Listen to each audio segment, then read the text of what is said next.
सावधान रहना चाहिए हमें कि किस पे भरोसा कर रहे हो। कभी कभी फरिश्ते के रूप में भी शैतान निकल आते हैं। भूल तो नहीं गए हो हमें। तो इसी तरह हमारे ग्रुप का एक फरिश्ता जिहादी अंधेरी रात में निकल रहा था, तो उसको एक बंदा नज़र आता है और वो बंदा काला मास्क पहना होता है जिसके माथे पे एक्स लिखा होता है। वो उसको पकड़ता है और पकड़ के उसको पूछता है, बता तू किसका बंदा है। वो बोलता है कि हम किंग्स कल्चर का बंदा हूँ। फिर जिहादी फिर उससे फिर से पूछता है, सही से बता, सच बता तू किसका बंदा है। फिर वो बोलता है, खुदा की कसम मैं किंग्स कल्चर का बंदा हूँ। उसके बाद जिहादी को गुस्सा आ जाता है और जिहादी अपने जेब से स्नाइपर निकालता है और बोलता है कि अब तो मुझे पक्का यकीन हो गया है कि तू अंकल एक्स का बंदा है। क्यों? क्योंकि तूने झूठ बोला और तूने कसम खाया और खुदा की कसम खाया, तेरा खुदा नफ्स है।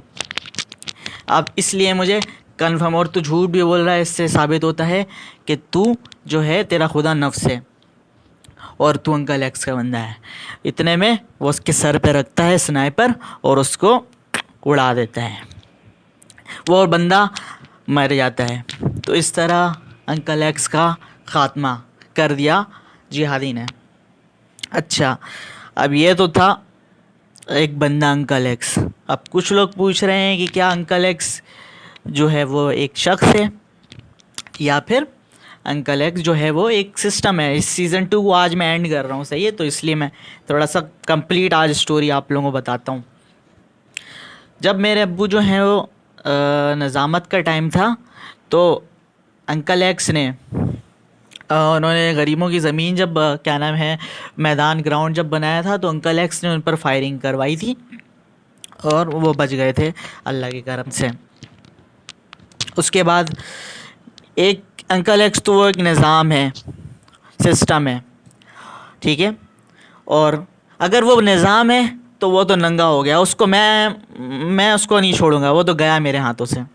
पूरी तरीके से मैंने उसको एक्सपोज कर दिया इस वीडियोज़ में। निज़ाम है तो तब भी नहीं बचेगा, और अगर वो एक शख्स है तो तब भी जिहादी बैठा हुआ है स्नाइपर लेके, वो उड़ा देगा। अंकल एक्स का पूरा अब खात्मा होने वाला है, ये नहीं बचेगा। अच्छा, दूसरा आंटी वाई जो है वो जब हमारा उनका कोचिंग था, तो उस टाइम जो है वो आंटी वाई उसको तंग करती थी और बदतमीज़ी करती थी, और कोचिंग जो है वो बंद करवाने में इस जुल्म के निज़ाम इस जुल्म के पीछे आंटी वाई का बहुत बड़ा रोल था। छुपा हुआ रोल था, लेकिन इनका बहुत बड़ा रोल था। तो अंकल एक्स और आंटी वाई, अंकल एक्स सिर्फ अपनी नफ्स परस्ती के ऊपर बच्चों का मुस्तकबिल से खेला, अपनी नफ्स परस्ती के लिए, अपनी अना और नफ्स परस्ती के लिए बच्चों के मुस्तकबिल से खेला। और आंटी वाई का भी इसके पीछे पीठ पीछे एक रोल था। तो ये थी कहानी अंकल एक्स की। और अगर ये सिस्टम है तो तब भी नहीं बचेगा, और अगर ये बंदा है तो तब भी जिहादी बैठा हुआ है स्नाइपर लेके खोपड़ी उड़ाने के लिए। उड़ा दिया है हमने इसको। मैं सीज़न 2 एंड कर रहा हूँ, इसलिए मैं आप लोगों को बता रहा हूँ। अच्छा, उसके बाद जो है वो सीज़न 2। अच्छा, और अभी एक न्यूज़ आ रही है, गुड न्यूज़ से पहले कुछ बैड न्यूज़ सुनाता हूँ आप लोग को कि आंटी वाई जो हो गई है उसको क्या नाम है ब्लड प्रेशर और शुगर हाई हो गया था इसका। तो डॉक्टर लूसीफ़र ने क्या किया, डॉक्टर लूसीफ़र ने कमर दर्द का इंजेक्शन लगा दिया। इसके वजह से बहनचोद ज़रा उसको जो वो ख़राब हुआ है, शुगर बढ़ा है और ब्लड प्रेशर बढ़ा है, तो वो ठीक करो। इधर बहनचोद इधर और तमाशा बना रहे हो तुम लोग, और लंबी कर रहे हो, बिला वजह ड्रामा शुरू कर देते हो। जहाँ हम लोग आगे बढ़ने लग जाते हैं, इसमें इनका ड्रामा शुरू हो जाता है, विक्टिम प्ले। खैर, मैं यही बोलना चाहूँगा मेरे अपनी कौम को, आवाम को यही मैं कहना चाहूँगा कि अभी जो है फ़िलहाल जब तबीयत ख़राब है तो हमें इनका एहसास करना चाहिए और इन लोगों को तंग नहीं करना, कुछ नहीं बोलना चाहिए, ट्रोल नहीं करें। मैं अपनी कौम से यही दरख्वास्त करूँगा कि छोड़ दो इनको, रहने दो, ट्रोल नहीं करो। इनका जो है वो ये मुकाफ़ात अमल हो रहा है। पहले तौबा करो आंटी वाई, पहले जाके तौबा करो।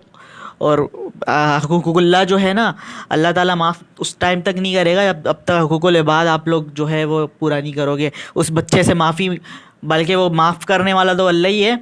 माफ़ी नहीं मांगो, सुधारो अपने इस बिहेवियर को, ठीक है। इस हम जो है अल्लाह और रसूल के काम के लिए जो जिहाद में निकल रहे हैं, उनके काम में दखल नहीं दो, उस इनकलाब की राह में रुकावट नहीं पैदा करो।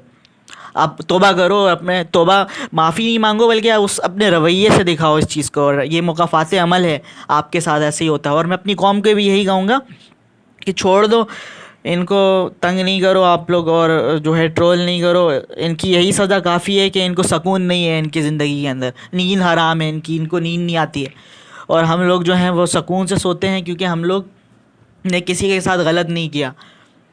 जुल्म उतना ही है, इससे यही सबक मिलता है कि उतना ही करो जुल्म किसी के साथ, ये वापस मुकाफ़ात अमल में उसको बर्दाश्त भी कर सको। समझ में आई? ये हम सब के लिए सबक है। खैर, अब हम आगे चलते हैं। क्या नाम है, गुड न्यूज़ पे आते हैं। सीज़न 2 के एंड होते होते हैं यहाँ पे कुछ गुड न्यूज़ ये हैं कि पहला निकाह जो था वो तो पूरा हो गया था, वो घोड़ी निकाह वाला पूरा हो गया था।